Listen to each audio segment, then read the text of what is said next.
예, 윤학배의 맛있는 바다 이야기 시작하겠습니다. 여러분, 미국 트럼프 대통령이 취임하면서 주목을 받는 게 바로 운하입니다. 운하.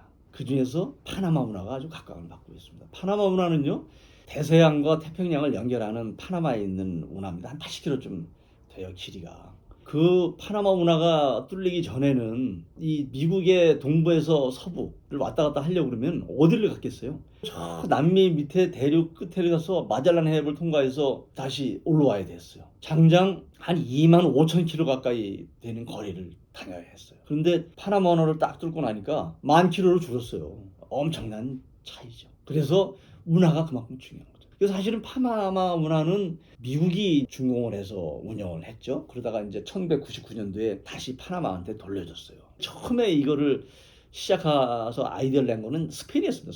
스페인도 똑같은 생각을 했죠. 근데 못했어요. 두 번째로 한 게 프랑스가 했습니다. 실제로 많이 추진까지 했어요. 그러다가 실패했습니다. 그거를 미국이 받아가지고 했는데, 당시에는 파나마 운하를 뚫는 것을 그 지역을 점령하고 있었던 콜롬비아가 반대했어요. 그러니까 미국이 콜롬비아로부터 그 지역을 파나마를 독립을 시켜버렸어요. 그래서 지금도 사실은 파나마는 미국의 영향권 내에 있다고 봐야 되는 겁니다. 미국의 달러를 그냥 쓰고 있죠. 굉장히 친미적인 그런 국가가 이제 파나마다 이렇게 이제 볼 수가 있죠. 여하튼 이 파나마 운하는 미국에 관련되는 그 이 배들이 없어서는 안 되는 그런 아주 세계의 물류의 초크 포인트. 우리는 숨통이죠, 숨통. 세계의 3대 물류의 숨통은 파나마 운하, 수에즈 운하, 그다음에 싱가포르 옆에 있는 말라카 해협, 이렇게 세 가지입니다.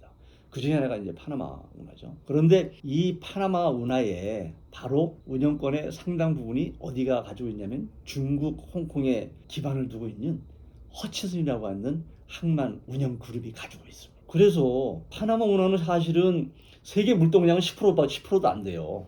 그런데 파나마 운하를 통과하는 물동량은 70%가 미국에서 발생하거나 미국으로 가는 물동량이에요. 그러니까 사실 미국은 파나마 운하 없으면 진짜 큰일 나는 상황이죠. 그런데 거기에 운영권의 상당 부분을 이 중국 홍콩에 있는 허치슨 그룹이 가지고 있다. 거기에 바로 트럼프의 생각이 미친 겁니다.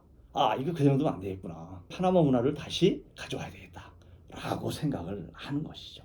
그렇게 쉽지는 않겠죠. 앞으로 이제 어떻게 전개될지는 좀 고민을 좀 해봐야 될 것 같습니다. 수에즈 운하는요, 이렇게 평지에 있습니다. 평지에. 홍해하고 지중해를 이렇게 연결하는 평지에 있어 이렇게 뚫기만 하면 이렇게 배가 쭉 다닐 수가 있어요. 근데 파나마 운하는 그 내륙에 있는 한 몇백 미터 되는 호수를 연결하는 운하예요. 그래가지고 올라가야 돼요. 이 육지로다가. 방법을 어떻게 했냐면요, 우리 같은 식으로 하면은 간문을 만들었습니다. 그래서 간문을 만들어서 배가 처음에 이 도크에 들어가면 물을 채워서 다시 한 10m 올립니다. 그 다음 도크를 다시 열어서 다시 올라가서 또 10m 또 올립니다. 그 다음에 또 올려서 올라갑니다. 이렇게 3단 정도 내서 하면은 한 3, 40m 올라가죠. 이런 식으로 희한하게 계단식으로 이렇게 운하를 만들어서 운영하는 게 바로 파나마 운하죠. 아주 고도의 어떤 기술력을 가지고 있는 운하가 파나마 운하입니다. 그래서 큰 배는 못 가요. 그래서 우리가 가장 파나마 운하를 통과할 수 있는 큰 배가 우리가 볼 때 한 6만 5천 톤 정도 되는, 그러니까 폭이 한 35m 정도 되는 배가 그 정도 되거든요.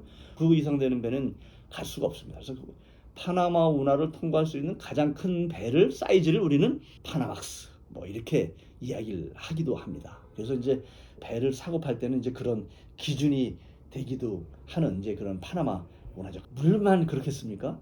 파나마 운하에 뭐가 지나다니겠습니까? 군함이 지나다니잖아요. 옛날에요, 러일 전쟁 때 일본이 이겼죠. 왜 이겼는지 아세요?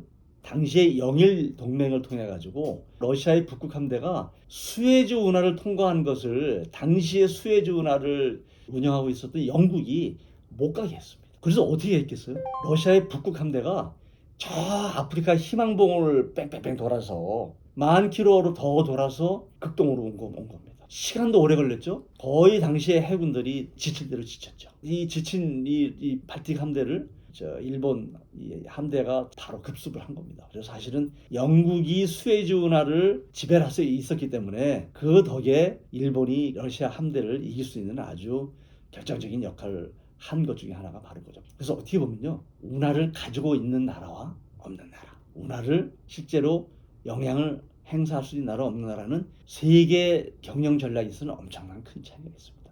여러분, 수에즈 운하, 파나마 운하, 말라카 해협 세 가지 모두 제가 아까 말씀드린 것처럼 세계 물류의 숨통이라고 그랬잖아요. 세계 안보 해상 전력에 아주 결정적인 역할을 하는데 누가 지금 영향력을 행사하고 있습니까? 실제로 미국이 영향력을 행사하고 있죠. 거기에 도전장을 지금 중국이 내밀고 있는 셈이죠. 여러분 그렇지 않습니까? 파나마도 마찬가지입니다. 그래서 미국이 다시 파나마를 가져와야 되겠다라고 생각을 하고 있는 것이죠. 그래서 이런 말도 있습니다, 여러분. 운하를 장악하는 자가 세계를 장악한다. 우리나라도 운하가 있죠. 여러분 아세요? 충청도에 있는 안면도는요, 여러분 섬이 아니었습니다, 과거에는요. 근데 옛날에 우리나라 조선시대에 쌀, 세곡미를 운반을 뭘로 했겠어요? 배로 했죠. 큰 배가 없었으니까 이 연안으로 이렇게 운항을 하다 보면 항상 배가 많이 가라앉았어요. 그래가지고 이제 배가 운항하면 풍랑에도 일고 뭐 파도에도 일어가지고 굉장히 배가 파손도 되고 많이 침몰했죠. 아이고 이게 안 되겠다 싶어서 천수만 안쪽으로 태안반도 끝쪽에 이 안면도로 지금에 연결하는 그 다리 있지 않습니까? 그 부분에 운하를 뚫는 겁니다. 그러고 나서 안쪽으로 배가 운항을 하니까 침몰하는 배들이 훨씬 줄어들었어요. 저 이 호남의 곡창지대에서 한양으로 잘 들어오는 겁니다. 바로 그때 쌀이 들어왔던 지역이 우리 지금 강서구 염창동, 그렇죠? 마포. 이 동네가 바로 쌀과 소금이 들어와서 저장되었던 창고였습니다. 여하튼 이렇게 운하는요 경제적으로 굉장히 의미가 있는 게 바로 운하죠. 우리나라는 해봐야 뭐 한 2km 뚫고 말았습니다. 못 뚫었어요. 기술이 없었군요. 그렇죠. 중국은 운하를 경항 운하라 그래서 베이징부터 저 항저우까지 한 수천 킬로를 뚫어서 이렇게 대동맥으로 만들어 쓰고 있었죠. 그런 식으로 과거나 지금이나 운하는 정말 경제와 물류와 안보와 국방에 있어서 없어서는 안 되는 아주 중요한 그런 역할을 하고 있습니다. 2000년 전이나 지금이나 이 용도에 있어서는 변함이 없습니다. 운하를 장악하는 자가 세계를 장악합니다. 우리는 언제 한번 운하 한번 장악해 볼까요? 우리가 한번 우리 손으로 그런 운하를 한번 이렇게 뚫어보는 큰 꿈을 한번 가져보면 어떨까 싶습니다. 오늘은 운하 이야기였습니다. 감사합니다.